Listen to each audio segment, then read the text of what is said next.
es la puerta de las moradas.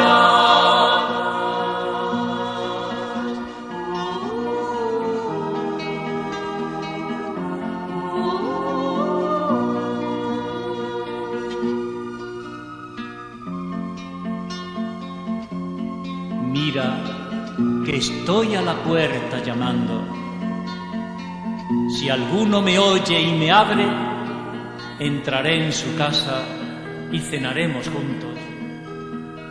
Le comunicaré todos mis secretos. Amén. Maránata, ven, Señor Jesús. Tengo la puerta abierta para ti. Moradas o castillo interior. Séptima charla. Las cuartas moradas, capítulo 1. Después del esfuerzo realizado por la persona en las tres primeras moradas, por ir conformando su voluntad con la de Dios, lo que, como hemos visto y volveremos a repetirlo aquí una vez más, es el único norte del camino espiritual cristiano. Ahora es Dios mismo quien en las cuartas moradas toma la iniciativa. Estas nuevas estancias suponen una etapa de transición entre la ascética de las primeras a las terceras moradas y la mística de la quinta a las séptimas moradas. Es decir, entre el predominio del hacer humano, el esfuerzo de la persona y el predominio del hacer de Dios, o sea, de la gracia. Si bien es cierto que la gracia siempre había acudido en auxilio del esfuerzo humano, a partir de las cuartas moradas comienza a convertirse poco a poco en la verdadera protagonista del camino espiritual.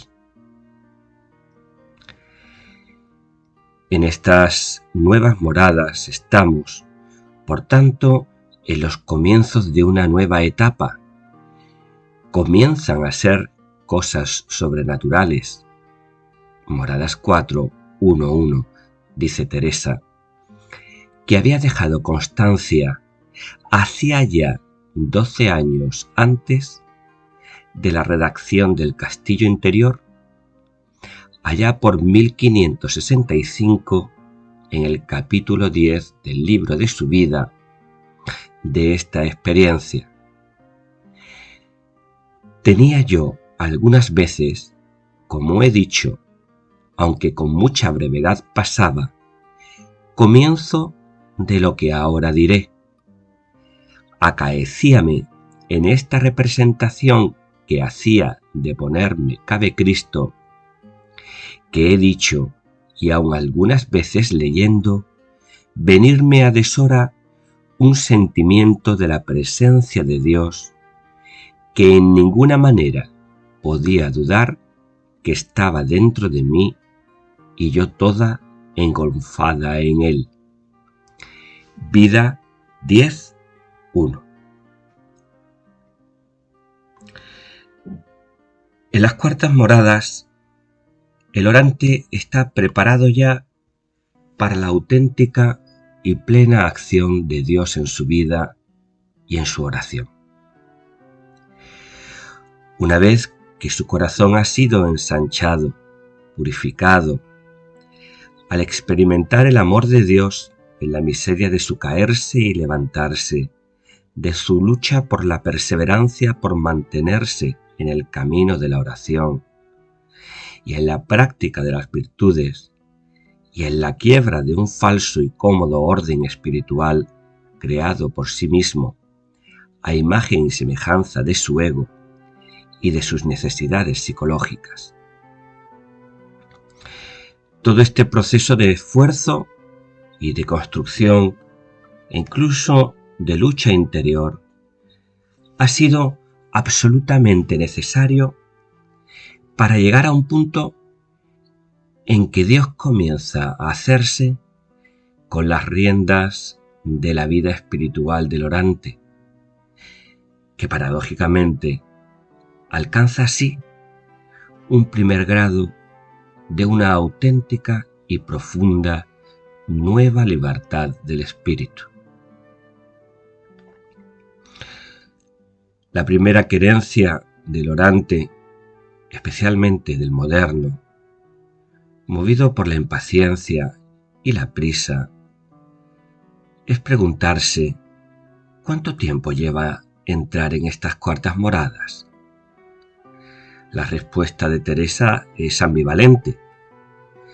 Parecerá que para llegar a estas moradas se ha de haber vivido en las otras mucho tiempo, y aunque lo ordinario es que se ha de haber estado en la que acabamos de decir, no es regla cierta, como ya habréis oído muchas veces, porque da el Señor cuando quiere y como quiere y a quien quiere, como bienes suyos, que no hace agravio a nadie. Cuartas moradas 1-2. Es esta una respuesta de doble filo, ya que por una parte se afirma que no es extraño que ya antes de haber entrado a deambular con propiedad y de manera estable por estas estancias, se haya ya tenido atisbos de ellas, o incluso que el orante las haya visitado en alguna ocasión esporádica. Pero también deja claro que al menos el asentarse de manera estable en estas cuartas estancias es un don de Dios, que Él da como, cuando y a quien quiere, sin que la persona pueda apropiárselo por su propio esfuerzo. Finalmente, y antes de comenzar con el contenido concreto de los 3 capítulos que conforman las cuartas moradas, es necesario que recordemos que el castillo interior se escribió en muy poco tiempo, apenas 6 meses y con 3 pequeños parones, que Teresa escribió de corrido en unos 15 días desde el prólogo hasta el primer capítulo de esta cuarta morada. Por lo tanto, escribió casi de corrido hasta 4 moradas 1. También hemos de recordar que, a diferencia del libro de su vida, esta obra no experimentó un proceso de reelaboración y, a diferencia del Camino de Perfección, tampoco tuvo una segunda redacción. Esto podría explicar lo que parecería cierto desorden o al menos algunas repeticiones y saltos hacia adelante o hacia atrás en la exposición doctrinal que desde luego dificultan la lectura de las cuartas moradas a los lectores que se acercan por primera vez a ellas. El primero de los capítulos de las cuartas moradas comienza con el siguiente sumario. Trata de la diferencia que hay de contentos y ternura en la oración y de gustos, y dice el contento que le dio a entender que es cosa diferente el pensamiento y el entendimiento. Es de provecho para quien se divierte mucho en la oración. Con las anteriores moradas, Teresa había expuesto ante nuestros ojos el mapa interior en torno a las formas de oración activas: oración vocal, meditación intelectiva y afectiva y recogimiento adquirido. Estas constituyen el primer grado de oración, la primera de las aguas, el agua de pozo con la que el orante riega el huerto interior de su alma con no poco esfuerzo, usando la famosa comparación del huerto en el libro de su vida, que encontramos en los capítulos 11 a 22 de vida. Ahora, en 4 moradas, Teresa aborda el segundo grado de oración, el agua de Noria, que correspondería a los capítulos 14 y 15 del libro de la vida. Esta segunda forma de oración requiere menos trabajo por parte del orante y da más frutos de virtudes y de transformación interior en el amor. Se trata de la oración de quietud, o si se prefiere, de la quietud en la oración. Y como veremos en el tercer capítulo de las cuartas moradas, también va a hablar de la oración de recogimiento infuso. Ciertamente, el orden lógico de la exposición en principio debería haber sido a la inversa. Hablar primero del recogimiento infuso y luego de la quietud, tal y como la autora había hecho ya en su libro Camino de Perfección. Este aparente desorden al que nos referíamos antes tiene su explicación, como hemos dicho, también en las circunstancias en las que Teresa escribió esta obra. Lo cierto es que para explicar esta forma de oración ya contemplativa, y de paso también la siguiente, la santa desgrana y deslinda en el capítulo primero de Cuartas Moradas una serie de conceptos psicológicos y espirituales previos. Precisamente al establecer estas diferencias, desenmarañando estos conceptos, es como pone al mismo tiempo en pie la descripción de la quietud junto a un marco de discernimiento afinadísimo y clarísimo que sigue siendo válido aún hoy día y que permite al orante mismo y a su acompañante espiritual distinguir la verdadera oración de quietud, fruto de la acción sobrenatural de Dios en el alma, de una múltiple variedad de estados psicológicos que tienen su origen en el natural, como diría Teresa, y que hoy explicaríamos desde la psicología humana. Casi como sin querer la cosa, rápidamente y como de pasada, sin desarrollar una exposición teórica para la que la santa carecía de conocimientos y de formación, pero con una finísima intuición fruto de años de experiencia personal orante, Teresa parte de la distinción entre el o lo natural y lo sobrenatural, para a partir de estos dos planos establecer la distinción clave entre contentos y gustos, que como veremos apunta a su vez a la distinción entre meditación y contemplación. A esta estructura psicoespiritual se añade unos números más adelante, en el mismo capítulo, la distinción entre el entendimiento por una parte y el pensamiento o imaginación por otra. En definitiva, esta serie de distingos delimitan dos planos que, aunque interrelacionados, son perfectamente distintos y que permiten discernir si la persona, en expresión teresiana, está en un ser, es decir, experimenta una quietud del espíritu auténticamente orante, o por el contrario, experimenta un estado mental más o menos extraordinario, pero propio de la compleja fenomenología de la psicología humana. Un embebecimiento en el expresivo y plástico lenguaje teresiano. Merece la pena que lo escuchemos en palabras de Teresa.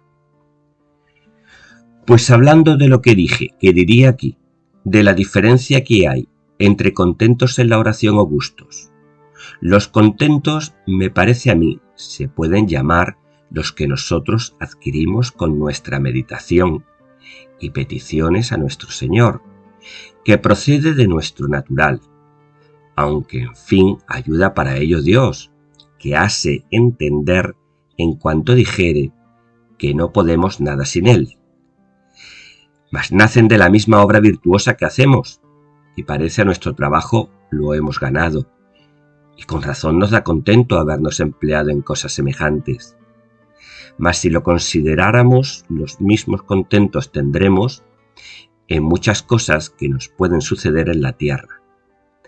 Así, en una gran hacienda que de presto se provea a alguno, como de ver una persona que mucho amamos de presto. Unas líneas más adelante la autora aclara. Paréceme a mí que así como estos contentos son naturales, así en los que nos dan las cosas de Dios, sino que son de linaje más noble, aunque estotros no eran tampoco malos. En fin, comienzan de nuestro natural mismo y acaban en Dios. Los gustos comienzan de Dios y siéntelos el natural y goza tanto de ellos como gozan los que tengo dichos y mucho más. 4 moradas, 1:4. Una vez establecido este fundamento doctrinal y antropológico básico, y llevada por un humanismo y una practicidad típicamente teresianas, la autora nos presenta una serie de consideraciones y de consejos para las personas que se encuentran ya deambulando normalmente por estas estancias. Teresa nos recuerda que la mayor parte tienen estas devociones las almas de las moradas pasadas. Se refiere a los contentos, porque van así, casi continuo, con obras de entendimiento, empleadas en discurrir con el entendimiento y en meditación, y van bien. 4 moradas, 1:6. Por lo tanto, no debe pensarse que haya una ruptura metodológica o pedagógica alguna con las moradas anteriores, sino una continuidad entre meditación y contemplación, una suerte de flujo que hace deslizarse al orante suavemente y sin hacer fuerza alguna de la meditación, que aún ahora sigue siendo su forma de oración básica, a la contemplación. Esto es importante, porque a diferencia de ciertas técnicas orientales o modernas, mal entendidas y peor asimiladas, la espiritualidad teresiana nos presenta un camino gradual, con una pedagogía para la contemplación muy sabia y muy apegada a la naturaleza humana. No conviene, por tanto, saltarse ningún paso, como tampoco se trata de ensayar distintos métodos de oración.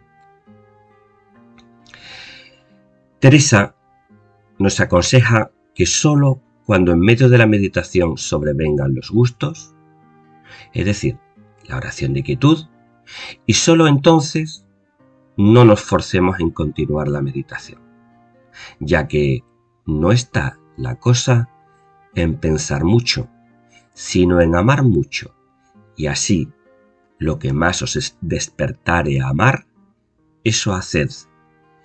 4 moradas, 1:7. Dependerá de cada cual, de su configuración psicológica y de su circunstancia, cómo situarse, qué hacer en la quietud. Habrá quien pueda permanecer en un silencio contemplativo, sabroso y pacífico.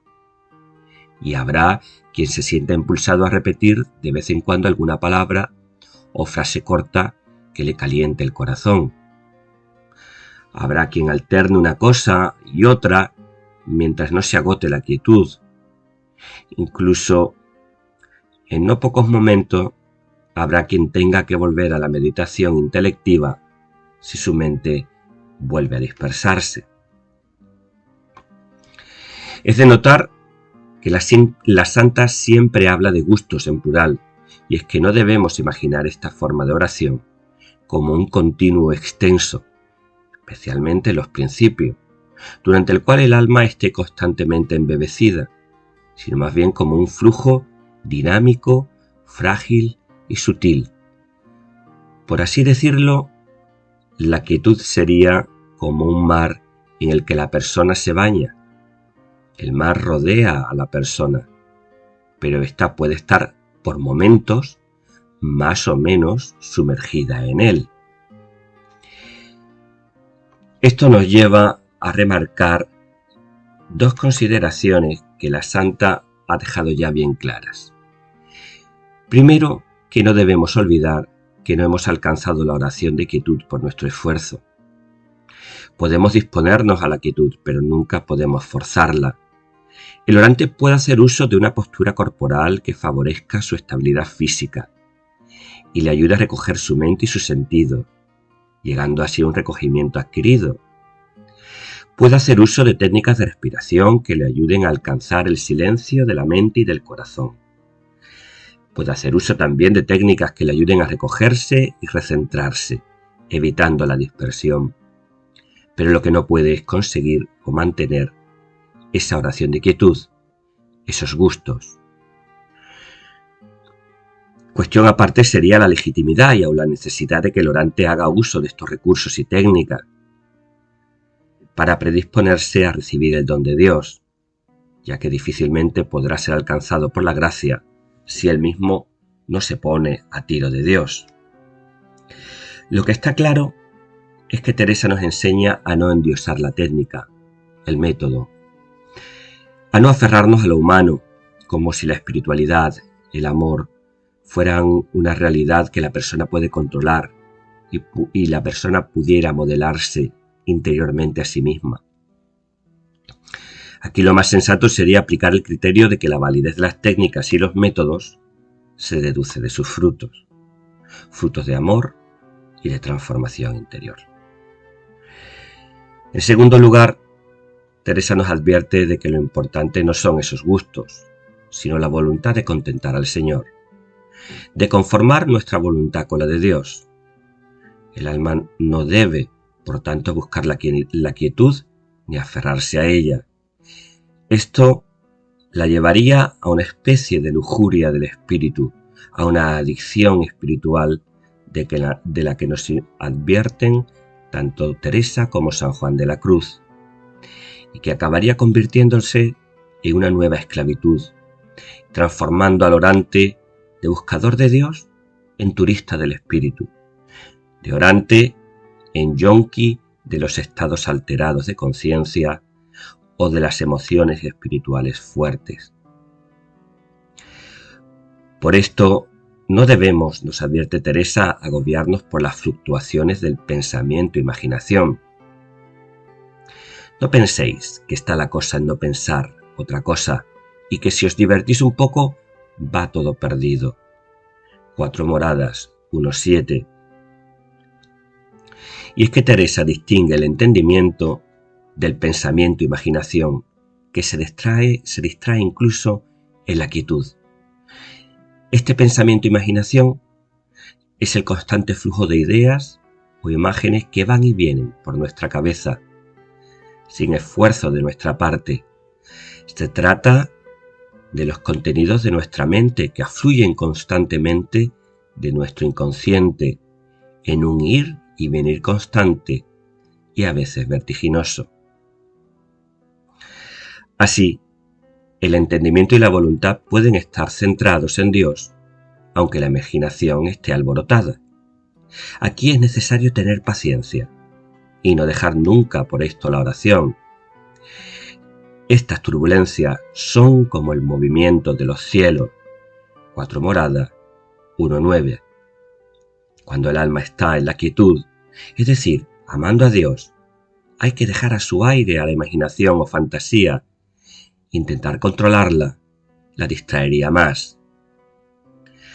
No os traiga inquietas y afligidas, sino que dejemos andar esta taravilla de molino y molamos nuestra harina, no dejando de obrar la voluntad y entendimiento. 4 moradas, 1:13. Con estos consejos valiosísimos para el que ha dejado de ser principiante y comienza a aprovechar el camino espiritual, termina Teresa este primer capítulo de las 4 moradas.